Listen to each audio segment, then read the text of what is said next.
আজকে আপনাদের জন্য নিয়ে এসেছি চট্টগ্রামের বেস্ট চিজি পাস্তা কোথায় পাওয়া যায়, সাথে একদম নতুন একটা মেনু যেটা সেন্ট্রো নিয়ে এসেছে। সেন্ট্রোর ব্যাপারে অনেক ধরনের অনেক কমপ্লেইন্স ছিল, but I am really glad যে ওরা ওয়ার্ক করেছে। আগে তো একটা ফুড কোর্ট স্টাইল রেস্টুরেন্ট ছিল, এখন যেটা করেছে ওনারা সেটা হচ্ছে একটাই সেন্ট্রালাইজড করে ফেলেছে। বারবার প্রত্যেকটা ইয়াতে অর্ডার করার হ্যাসেলটা নেই। ইন্টেরিয়রও কিছু চেঞ্জেস এনেছে। আর যেটা মেইনলি আমি হাইলাইট করবো সেটা হচ্ছে ওদের মেনুতে অনেক বড় একটা চেঞ্জ এসেছে। ইয়েস, মেনুর সাথে সাথে শেফেরও পরিবর্তন হয়েছে। যেটা আমি শুরুতেই বলেছি, আলফ্রেডো পাস্তা ওনাদের বেস্ট, এক কথায় অসাধারণ। আমরা যেরকম চিজি ক্রিমি পাস্তা চাই, this was exactly the same. আমার খাওয়া one of the best pasta for sure. আমার অবস্থাতে দেখেন কি পরিমাণ স্ট্রাগল করছি উঠানোর জন্য। যাই হোক, যারা চিজি পাস্তা পছন্দ করেন, বেকড পাস্তা, তারা এটা অবশ্যই ট্রাই করবেন।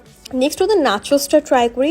অনেস্টলি এইরকম টাইপের নাচোস আমার পছন্দ না, বাট অনেকেই আছে যারা এরকম স্টাইলের নাচোস খেতে পছন্দ করেন, সো তাদের জন্য এটা। সাথে আরও ট্রাই করেছিলাম দুই ধরনের উইংস, পেরি পেরি উইংস এবং বারবিকিউ উইংস। উইংস মজা ছিল, বাট আমার কাছে মনে হয়েছে একটু ওভার পাওয়ারিং টেস্ট। আর যারা মাশরুম স্যুপ পছন্দ করেন, আমি প্রত্যেকবারই ওনাদের মাশরুম স্যুপটা ট্রাই করি, কারণ আমার কাছে পার্সোনালি অনেক ভালো লাগে। মাশরুমের বাইটস থাকে, মাশরুমের একটা স্ট্রং ফ্লেভার থাকে, ক্রিমিনেস এন্ড এভরিথিং, ঠিক আমি যেমনটা পছন্দ করি। ওনাদের ইন্ডিয়ান সেকশনেও বেশ কিছু এডিশনস হয়েছে। আমার কাছে যেটা বেশি ভালো লেগেছে সেটা হচ্ছে এই বাটার চিকেন, আর সাথে নিয়েছিলাম garlic naan.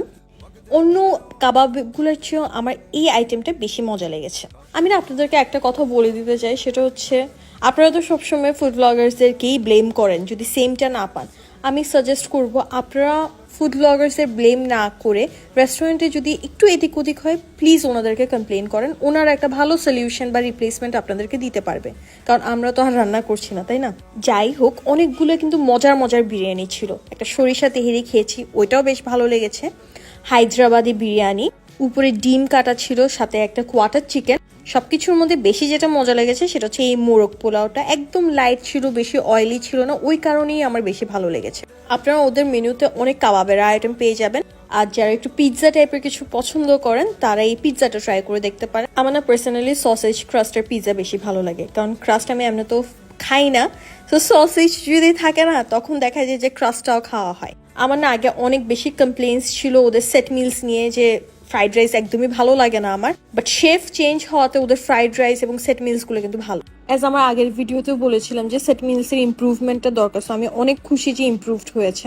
And fuchka, chaat এসবের পাশাপাশি আমার সবচেয়ে বেশি যেটা ভালো লেগেছে সেটা হচ্ছে ওদের দই বড়াটা। যারা দই বড়া পছন্দ করেন তারা ট্রাই করে দেখতে পারেন। আর সেন্ট্রার আরেকটা নতুন এডিশন হচ্ছে ওদের এই কিডস জোনটা। সবাই চায় প্রত্যেকটা রেস্টুরেন্টে একটা ছোট কিডস জোন থাকুক, যাতে বাচ্চাদেরকে ওখানে দিয়ে সময়টা কাটাতে পারে নিজেরা। তো আশা রাখবো সেন্ট্রার এই নতুন প্রচেষ্টা আপনাদের কাছে অনেক ভালো লাগে। সেন্ট্রার লোকেশনটা বলে দিচ্ছি, তা হলো বড়পোল আড়ং এর অপোজিটে।